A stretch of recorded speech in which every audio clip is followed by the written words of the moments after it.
Hello, ladies and gentlemen, and welcome once again to HorrorBabble. Today, I will be reading The Disinterment by H.P. Lovecraft and Duane W. Rimel.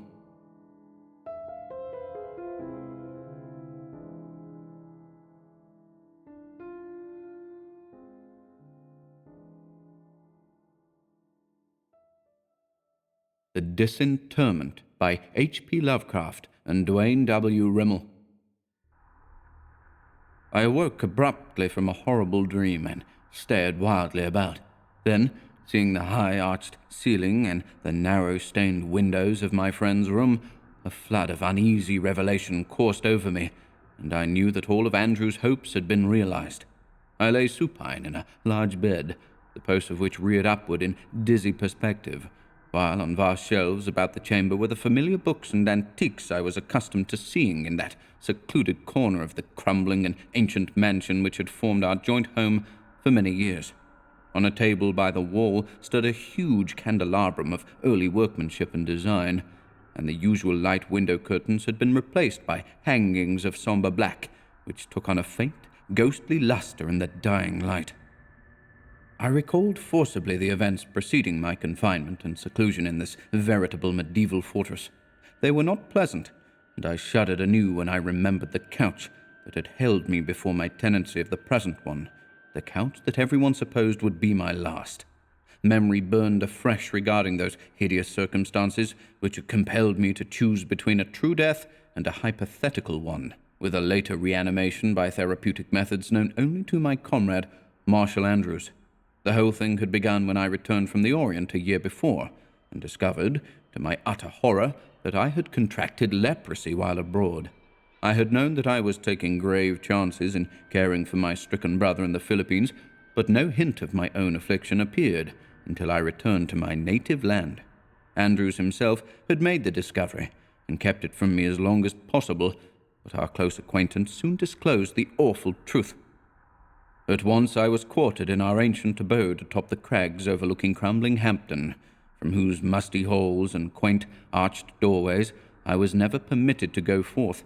It was a terrible existence, with a yellow shadow hanging constantly over me, yet my friend never faltered in his faith, taking care not to contract the dread scourge, but meanwhile making life as pleasant and comfortable as possible. His widespread, though somewhat sinister fame as a surgeon prevented any authority from discovering my plight and shipping me away. It was after nearly a year of this seclusion, late in August, that Andrews decided on a trip to the West Indies to study native medical methods, he said. I was left in care of venerable Seames, the household factotum. So far, no outward signs of the disease had developed, and I enjoyed a tolerable, though almost completely private existence during my colleague's absence. It was during this time that I read many of the tomes Andrews had acquired in the course of his 20 years as a surgeon, and learned why his reputation, though locally of the highest, was just a bit shady. For the volumes included any number of fanciful subjects, hardly related to modern medical knowledge, treatises and unauthoritative articles on monstrous experiments in surgery, accounts of the bizarre effects of glandular transplantation and rejuvenation in animals and men alike, brochures on attempted brain transference, and a host of other fanatical speculations not countenanced by orthodox physicians. It appeared, too, that Andrews was an authority on obscure medicaments, some of the few books I waded through revealing that he had spent much time in chemistry and in the search for new drugs which might be used as aids in surgery. Looking back at those studies now, I find them hellishly suggestive when associated with his later experiments. Andrews was gone longer than I expected, returning early in November, almost 4 months later, and when he did arrive, I was quite anxious to see him, since my condition was at last on the brink of becoming noticeable. I had reached a point where I must seek absolute privacy to keep from being discovered, but my anxiety was slight as compared with his exuberance over a certain new plan he had hatched while in the Indies, a plan to be carried out with the aid of a curious drug he had learned of from a native doctor in Haiti. When he explained that his idea concerned me, I became somewhat alarmed, though in my position there could be little to make my plight worse. I had, indeed, considered more than once the oblivion that would come with a revolver or a plunge from the roof to the jagged rocks below. On the day after his arrival, in the seclusion of the dimly lit study, he outlined the whole grisly scheme. He had found in Haiti a drug, the formula for which he would develop later, which induced a state of profound sleep in anyone taking it, a trance so deep that death was closely counterfeited, with all muscular reflexes, even the respiration and heartbeat, completely stilled for the time being. Andrews had, he said, seen it demonstrated on natives many times. Some of them remained somnolent for days at a time, wholly immobile and as such like death as death itself. This suspended animation, he explained further, would even pass the closest examination of any medical man. He himself, according to all known laws, would have to report as dead a man under the influence of such a drug. He stated, too, that the subject's body assumed the precise appearance of a corpse, even a slight rigor mortis developing in prolonged cases. For some time his purpose did not seem wholly clear, but when the full import of his words became apparent, I felt weak and nauseated. Yet, in another way, I was relieved, for the thing meant at least a partial escape from my curse, an escape from the banishment and shame of an ordinary death of the dread leprosy. Briefly, his plan was to administer a strong dose of the drug to me and call the local authorities, who would immediately pronounce me dead and see that I was buried within a very short while. He felt assured that, with their careless examination, they would fail to notice my leprosy symptoms, which in truth had hardly appeared. Only a trifle over 15 months had passed since I had caught the disease, whereas the corruption takes 7 years to run its entire course. Later, he said, would come resurrection. After my interment in the family graveyard, beside my century dwelling and barely a quarter mile from his own ancient pile, the appropriate steps would be taken. Finally, when my estate was settled and my decease widely known, he would secretly open the tomb and bring me to his own abode again, still alive and none the worse for my adventure. It seemed a ghastly and daring plan, but to me it offered the only hope for even a partial freedom, so I accepted his proposition, but not without a myriad of misgivings. What if the effect of the drug should wear off while I was in my tomb? What if the coroner should discover the awful ruse and fail to inter me? These were some of the hideous doubts which assailed me before the experiment. Though death would have been a release from my curse, I feared it even worse than the yellow scourge, feared it even when I could see its black wings constantly hovering over me. Fortunately, I was spared the horror of viewing my own funeral and burial rites. They must, however, have gone just as Andrews had planned, even to the subsequent disinterment, for after the initial dose of the poison from Haiti, I lapsed into a semi-paralytic state, and from that to a profound, night-black sleep. The drug had been administered in my room, and Andrews had told me before giving it that he would recommend to the coroner a verdict of heart failure due to nerve strain. Of course, there was no embalming. Andrews saw to that, and the whole procedure, leading up to my secret transportation from the graveyard to his crumbling manor, covered a period of 3 days. Having been buried late in the afternoon of the 3rd day, my body was secured by Andrews that very night. He had replaced the fresh sod, just as it had been when the workmen left. Old Simez, sworn to secrecy, had helped Andrews in his ghoulish task. Later, I had lain for over a week in my old familiar bed. Owing to some unexpected effect of the drug, my whole body was completely paralyzed, so that I could move my head only slightly. All my senses, however, were fully alert, and by another week's time I was able to take nourishment in good quantities. Andrews explained that my body would gradually regain its former sensibilities, though, owing to the presence of the leprosy, it might take considerable time. He seemed greatly interested in analyzing my daily symptoms and always asked if there was any feeling present in my body.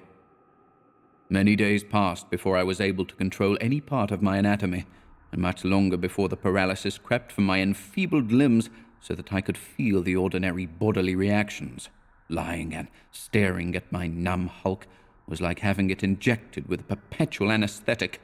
There was a total alienation I could not understand, considering that my head and neck were quite alive and in good health.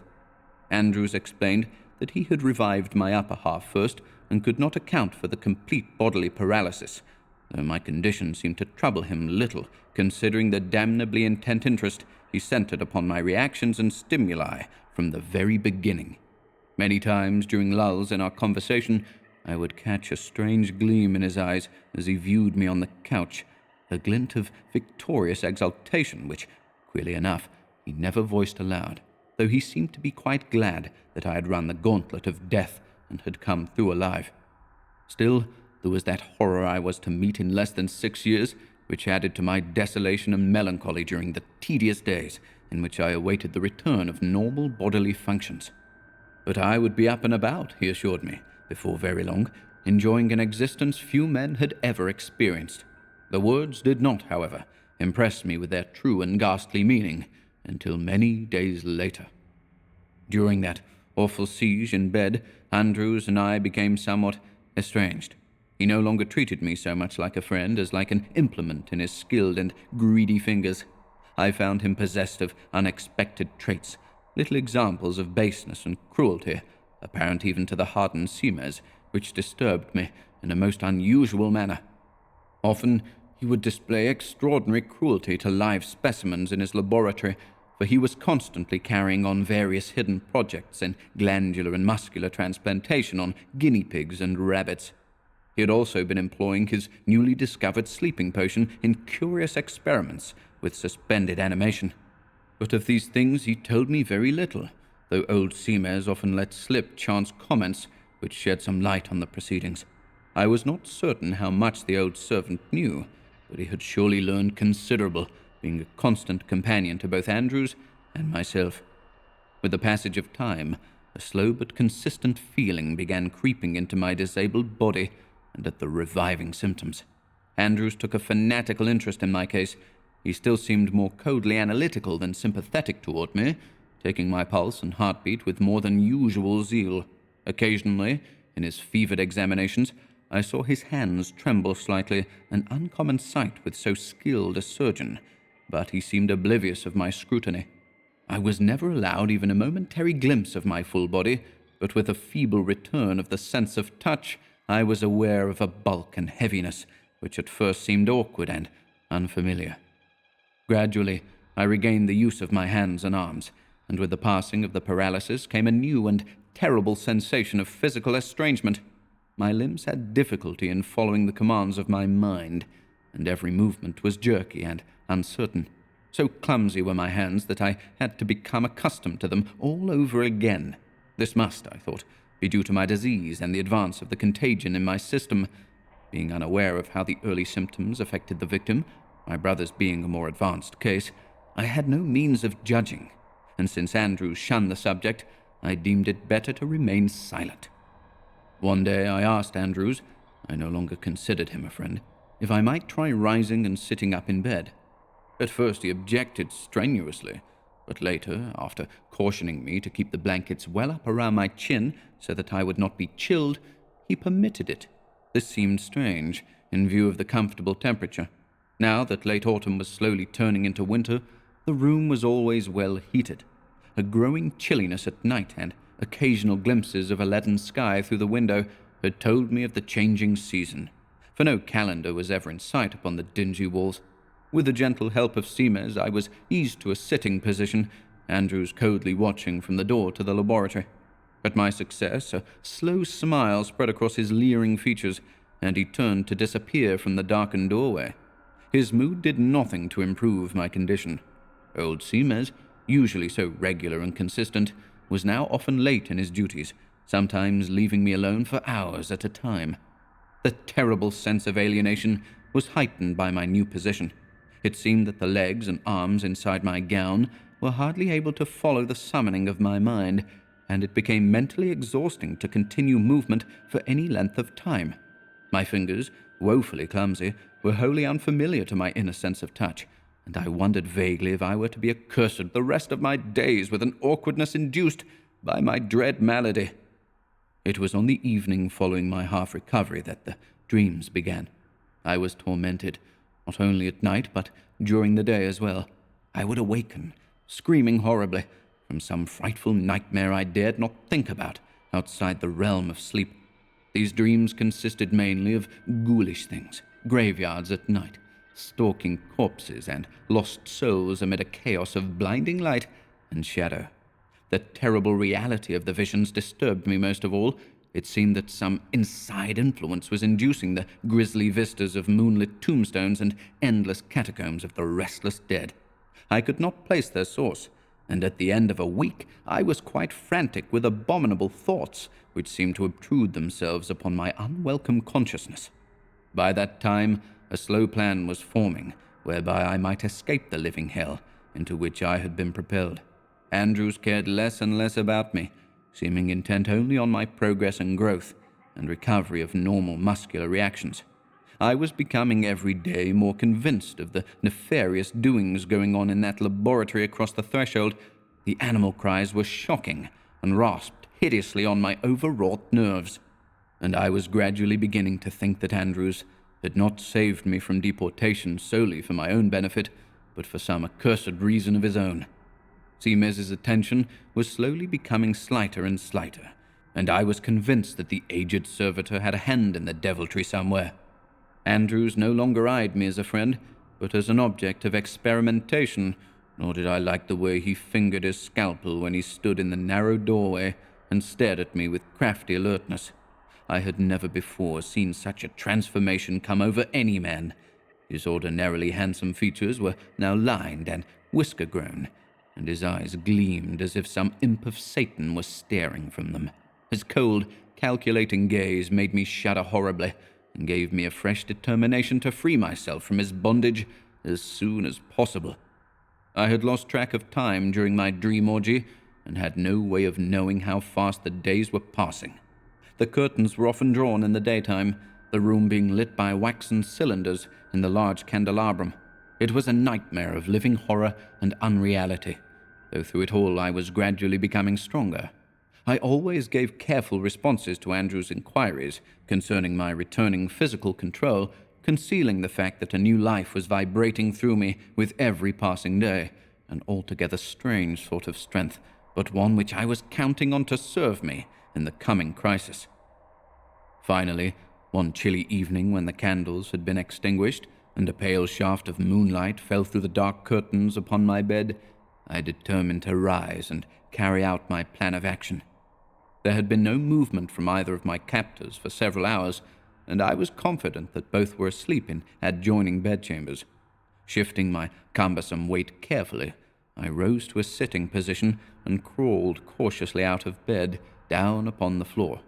A vertigo gripped me momentarily, and a wave of weakness flooded my entire being. But finally, strength returned, and by clutching at a bedpost, I was able to stand upon my feet for the first time in many months. Gradually, a new strength coursed through me, and I donned the dark robe which I had seen hanging on a nearby chair. It was quite long, but served as a cloak over my nightdress. Again came that feeling of awful unfamiliarity which I had experienced in bed, that sense of alienation and of difficulty in making my limbs perform as they should.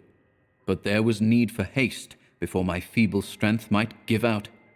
As a last precaution in dressing, I slipped some old shoes over my feet, but though I could have sworn they were my own, they seemed abnormally loose, so that I decided they must belong to the aged Seamers.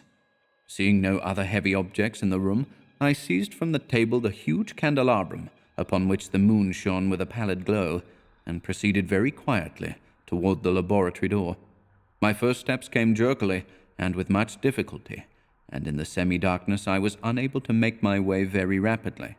When I reached the threshold, a glance within revealed my former friend, seated in a large overstuffed chair, while beside him was a smoking stand upon which were assorted bottles and a glass. He reclined halfway in the moonlight through the large window, and his greasy features were creased in a drunken smirk. An opened book lay in his lap, one of the hideous tomes from his private library. For a long moment, I gloated over the prospect before me, and then, stepping forward suddenly, I brought the heavy weapon down upon his unprotected head. The dull crunch was followed by a spurt of blood, and the fiend crumpled to the floor, his head laid half open. I felt no contrition at taking the man's life in such a manner. In the hideous, half-visible specimens of his surgical wizardry scattered about the room in various stages of completion and preservation, I felt there was enough evidence to blast his soul without my aid. Andrews had gone too far in his practices to continue living, and as one of his monstrous specimens, Of that I was now hideously certain. It was my duty to exterminate him. Seames, I realized, would be no such easy matter. Indeed, only unusual good fortune had caused me to find Andrews unconscious. When I finally reeled up to the servant's bedchamber door, faint from exhaustion, I knew it would take all my remaining strength to complete the ordeal. The old man's room was in utmost darkness, being on the north side of the structure, but he must have seen me silhouetted in the doorway as I came in. He screamed hoarsely, and I aimed the candelabrum at him from the threshold. It struck something soft, making a slothing sound in the darkness, but the screaming continued. From that time on, events became hazy and jumbled together, but I remember grappling with the man and choking the life from him little by little. He gibbered a host of awful things before I could lay hands on him, cried and begged for mercy from my clutching fingers. I hardly realized my own strength in that mad moment, which left Andrew's associate in a condition like his own. Retreating from the darkened chamber, I stumbled for the stairway door, sagged through it, and somehow reached the landing below. No lamps were burning, and my only light was a filtering of moonbeams coming from the narrow windows in the hall. But I made my jerky way over the cold, damp slabs of stone, reeling from the terrible weakness of my exertion, and reached the front door after ages of fumbling and crawling about in the darkness. Vague memories and haunting shadows came to taunt me in that ancient hallway, shadows once friendly and understandable, but now grown alien and unrecognizable, so that I stumbled down the worn steps in a frenzy of something more than fear. For a moment, I stood in the shadow of the giant stone manor, viewing the moonlit trail down which I must go to reach the home of my forefathers, only a quarter of a mile distant. But the way seemed long, and for a while I despaired of ever traversing the whole of it. At last I grasped a piece of dead wood as a cane and set out down the winding road. Ahead, seemingly only a few rods away in the moonlight, stood the venerable mansion where my ancestors had lived and died. Its turrets rose spectrally in the shimmering radiance, and the black shadow cast on the beetling hillside appeared to shift and waver, as if belonging to a castle of unreal substance. There stood the monument of half a century, a haven for all my family, old and young, which I had deserted many years ago to live with the fanatical Andrews. It stood empty on that fateful night, and I hope that it may always remain so. In some manner, I reached the aged place, though I do not remember the last half of the journey at all. It was enough to be near the family cemetery, among whose moss-covered and crumbling stones I would seek the oblivion I had desired. As I approached the moonlit spot, the old familiarity, so absent during my abnormal existence, returned to plague me in a wholly unexpected way. I drew close to my own tombstone, and the feeling of homecoming grew stronger. With it came a fresh flood of that awful sense of alienation and disembodiment which I knew so well. I was satisfied that the end was drawing near, nor did I stop to analyze emotions till a little later, when the full horror of my position burst upon me.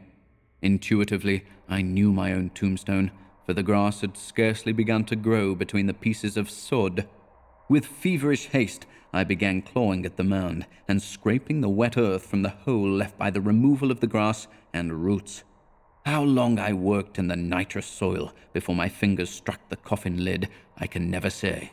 But sweat was pouring from me, and my nails were but useless, bleeding hooks. At last, I threw out the last bit of loose earth, and with trembling fingers tugged on the heavy lid. It gave a trifle, and I was prepared to lift it completely open, when a fetid and nauseous odor assailed my nostrils. I started erect, horrified. Had some idiot placed my tombstone on the wrong grave, causing me to unearth another body? For surely there could be no mistaking that awful stench. Gradually, a hideous uncertainty came over me, and I scrambled from the hole. One look at the newly made headpiece was enough. This was indeed my own grave, but what fool had buried within it another corpse? All at once, a bit of the unspeakable truth propelled itself upon my brain. The odor, in spite of its putrescence, seemed somehow familiar, horribly familiar, yet I could not credit my senses with such an idea. Reeling and cursing, I fell into the black cavity once more, and by the aid of a hastily lit match, lifted the long lid completely open. Then the light went out, as if extinguished by a malignant hand, and I clawed my way out of that accursed pit, screaming in a frenzy of fear and loathing. When I regained consciousness, I was lying before the door of my own ancient manor, where I must have crawled after that hideous rendezvous in the family cemetery. I realized that dawn was close at hand, and rose feebly, opening the aged portal before me and entering the place which had known no footsteps for over a decade.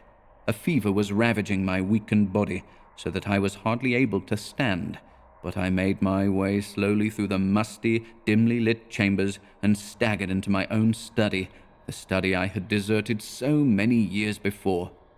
When the sun has risen, I shall go to the ancient well beneath the old willow tree by the cemetery and cast my deformed self into it.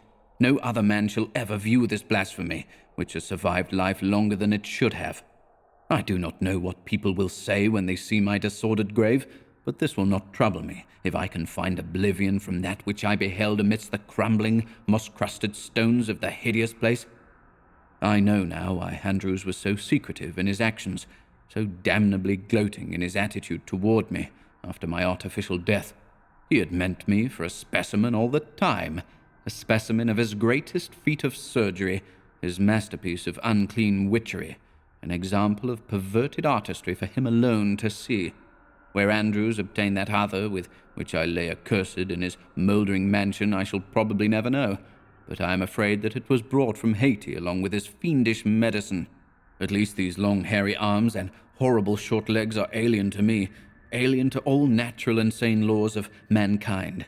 The thought that I shall be tortured with that other during the rest of my brief existence is another hell.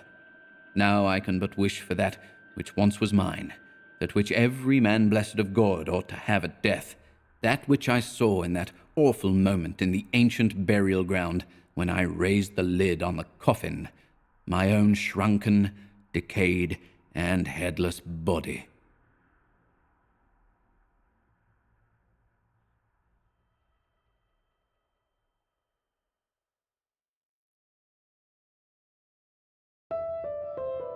Thanks for listening today. If you enjoyed this reading, feel free to follow the links on screen to other readings here at HorrorBabble. Until next time.